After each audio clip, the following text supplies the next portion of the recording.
All right, we're rolling. Hey, seventh grader. Sorry, Mr. Allard here. Sorry to appear this way in a video, but I'm not going to be in school tomorrow.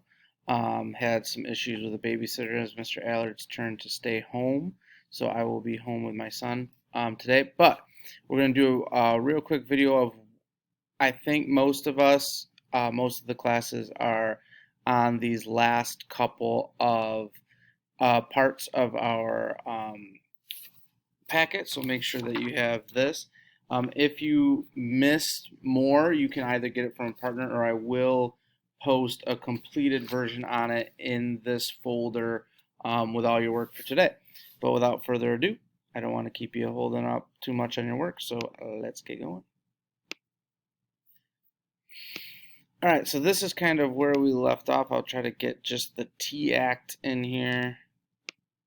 See if we can make it a little bit bigger like this. So let's talk about the T Act on the one side, because I think most of us got through the Townshend Acts. Some of us got through this and we're on the Intolerable Acts, but we'll just kind of leave it here. So the T Act was created in 1773. In this act, it was kind of a funny act because it wasn't really a tax. It actually did not increase the price of tea at all, but it did some funny things. So let's kind of explain what it did. The Tea Act was part of the Townshend Acts, and it was the only part that did not get repealed. So when it did not get repealed, basically what the Crown did is they left the Tea Act in, but the tax still made the price of tea from British tea extremely cheap. It was the cheapest tea that you could get. Well, it raised the price of other teas, if you can kind of understand. So teas coming from Dutch companies or Spanish companies or French companies, they jack the price of those teas really, really high. That's called an import tax.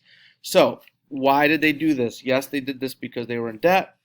That little bit of tax would help them pay the debt, but it's not going to be there. There was more to the story here. This was a government handout kind of to the British East India Company. The British East India Company was given a monopoly to buy and sell tea in all of the counties, and they weren't doing so well. They were spending too much money. They weren't selling enough tea, and they had all of this tea that basically went unsold. From most historical accounts, this tea was not of good quality, and basically the king and parliament said, here, we are going to allow you to pretty much dump it on the colonies and sell it for relatively cheap, and hopefully get the colonists into the habit of paying for a tax, because they really hadn't in any consistent level up until this point. So the colonists see this, and this group called the Sons of Liberty, led by guys like Sam Adams, really see this for what it is for. They focus in on this as a tax, even though it's really not, because they don't think people can understand the other part of it. So they really this is another tax. This is another way that the parliament is not giving you your rights. They're taking away your vote, etc., etc., etc. So members of the Sons of Liberty, dressed like Native Americans, go on to these ships that are in Boston Harbor that have the tea on them, and basically break open the chests and dump them. That's what's called the Boston Tea Party. Okay, and you can get that information written down right there. In today's money, this costs about $2 million, just completely lost. And why did they do this? Again, that idea, no representatives, no votes in Parliament, the idea of not paying a tax. But really, this was a scary, particularly for businessmen like Sam Adams and some of these other people who are going to be patriot leaders. Most of them were in business. This was going to provide a monopoly for one English company. And if England was able to do this with tea, what was going to be able to stop them from doing this with other goods? And eventually, only British companies would be able to buy and sell goods in the colonies, and that was a nightmare situation for these businessmen. So they wanted to get rid of this quick and easy. So they scheduled the Boston Tea Party. Well, this led to pretty much the breaking point between England and the colonies, and we're going to talk a little bit more about some other stuff that happened before or after this event. But this was one of those things are not going to be kind of reconciled very easily. And this is now, from the British perspective, they're called the coercive acts. From the American perspective, they're called the intolerable acts. Okay, so shortly after 1773, or shortly after the Boston Tea Party in late December of 1773, the Parliament is going to levy what are called the coercive acts. First things first, they close Boston Harbor, so no traffic in or out of Boston Harbor. That's basically saying like we're shutting down Amazon warehouses on the East Coast. This is a huge economic blow to the colonies. Lots and lots of goods are flowing through Boston Harbor. It was really the biggest port city in the colonies at this point. They banned assemblies and town halls in Massachusetts.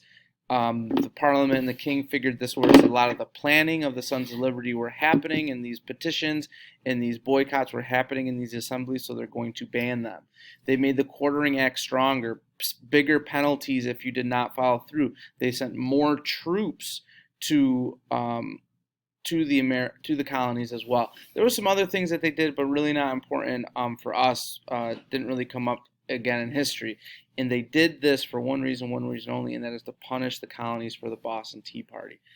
On the flip side of that, what does that lead to? That brings the colonies together in what is called the First Continental Congress. Representatives from 12 of the 13 colonies meet in Philadelphia, Pennsylvania to respond to the British acts. Only one colony doesn't show up, and that's Georgia, because Georgia was fighting a war with Native Americans and they needed British help. So they said, guys, it's not a good time for us to come. We need British help on this. We will come later. And they eventually did come to the Second Continental Congress. So what the First Continental Congress does is they create a petition. They send it to the King and Parliament, and it says a couple of things. Number one, they basically assert that the King and Parliament cannot tax the colonies without representation from the colonies in Parliament. They specifically say that. They cannot do that. The colonies are going to boycott any goods being imported from England until the Intolerable Acts are repealed. Now, there's a couple other things they talk about, but those are the two big ones. Basically, the colonies saying, look, we are not backing down on this. We actually come together, and we are going to kind of deal with this as a unit. This is no longer just a Massachusetts problem. The reason why they did this is because they worried that not only would there be more punishments for Massachusetts from the Parliament, but these punishments could spread if other colonies were, so quote-unquote, acting up in the eyes of the Parliament. Well, that's it for the notes. Hopefully you got something from that, or you can get the notes from the completed copy. Either way, awesome. Again, sorry I could not be in class today, but I'll hopefully see you all on Friday. Till next time, 7th graders, as always, remember, go Bills, stay awesome, and Allard out.